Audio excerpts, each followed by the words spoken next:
And then as you get certifications and degrees and stuff like that, yeah, you're going to level up. All right.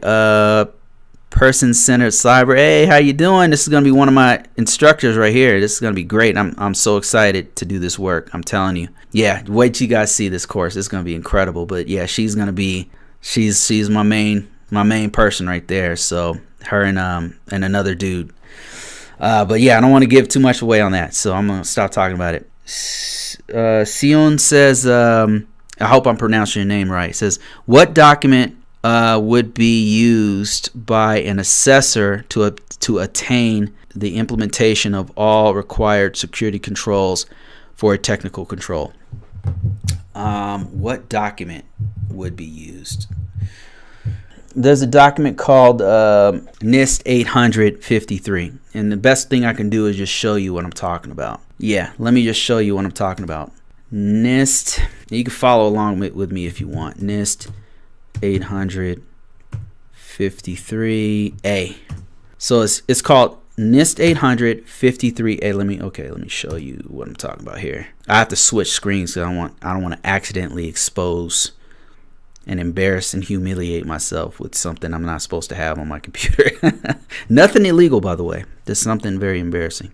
All right, here we go. So 853A. All right, so this is one of the documents that you would want to use as an assessor. And why is that? Let me show you why. And there's a couple of other controls. Let me, if I can remember them. Assessing security controls and privacy controls. See how they always put privacy in there? Very important. Assessing security and privacy controls in federal information systems and organizations. Building effective assessment plans. Boom.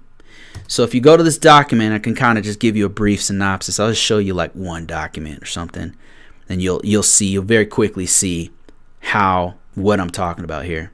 And this is not the only document that you can use as an assessor. You said specifically technical. I can show you some technical stuff, by the way.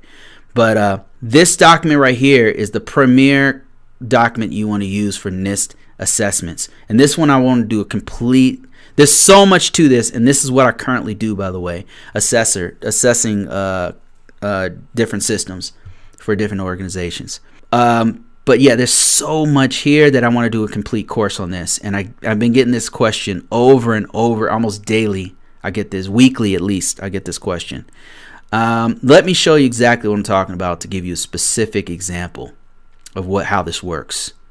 Let's go to, let me see. What kind of control can we use here? Yeah, and I've got a couple of, I think, assessors that are here in this chat saying, Bishop says that NIST 853A, the company compliance, the company policy will also be important. Yep, that is absolutely true. I just want to give you one solid example before I go into one of those other documents that you want to use as an assessor. You said technical. What would be a technical one? Would probably be RA controls. That's RA controls deals with doing scans.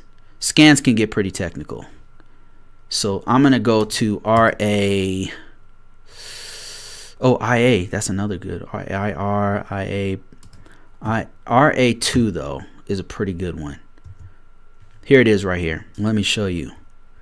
Move my face here. All right. So I'm looking at a control called RA2, and this deals with security categorization. That's not very technical. Hold on a second. Security category. No, let's go to risk assessment. Nah, that's not that technical. Let me see. I mean, kinda. I'm looking for the actual one where you scan stuff. Okay, here we go. RA5. This is it right here. Vulnerability scanning. Okay, so this is telling you what you as an assessor is going to look for, right? It's the assessment objective is to determine if the organization, let's say you're working with the EPA or something, right? You're doing a scan on EPA's organizations. So determine if the EPA, and then it goes through what you're supposed to look for as an assessor. Defines the frequency of conducting a vulnerability. What does that mean? Very simple. The organization themselves has to determine when the scans happen. So you're not coming in saying, hey, you guys are supposed to do it 3 times a week or 1 time a month. You have to look at their company policy, just like Bishop said. You look at their company policy and it should tell you, hey, the EPA, we scan every day. Every 24 hours, we scan these networks, and every week we scan these networks, and once a year, we scan these networks. Their policy will tell you that.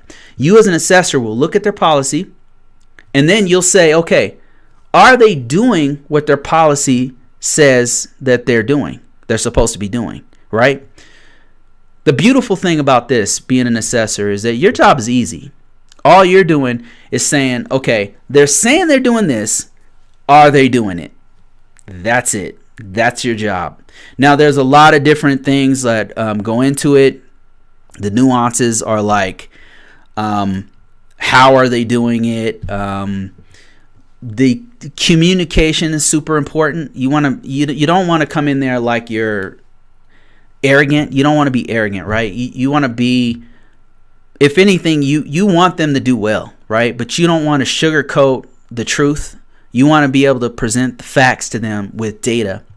You want to have data-backed results. Like if you say that they're not scanning when their policy says that they're supposed to be doing it weekly, and they're not doing it weekly, you need to come in there and just tell them the truth. It's not being done.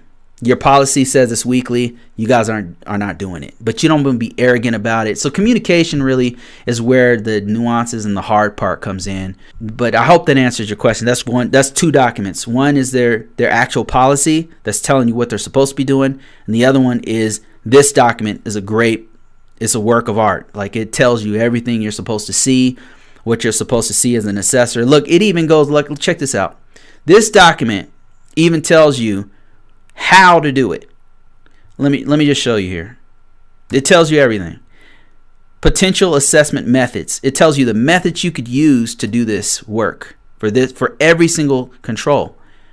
So this one in particular says you want to examine, how do you do that?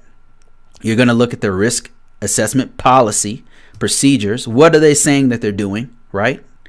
What are they documenting? If they're just saying it and there's no documentation, you have no proof that they're doing anything. I mean, that they've said anything. You have their word on the spot. It has to be documented, and that comes in a policy or procedure. Risk assessment, security plan. So you're taking these things, their security assessment reports. That's the evidence that they're doing it. So that's how you examine. Interviews is like you ask, talking to actual people in the organization. And then testing is actually running the scan yourself. So this document tells you what you're supposed to see, your expected results, what methods you're supposed to use to do the scanning or do the interviews or do the whatever, however you're going to do it. It tells you everything. So I hope that answers your question. I kind of got long-winded there. Wow, I got 27 people. This is the most people I've ever had just watch me. This is crazy.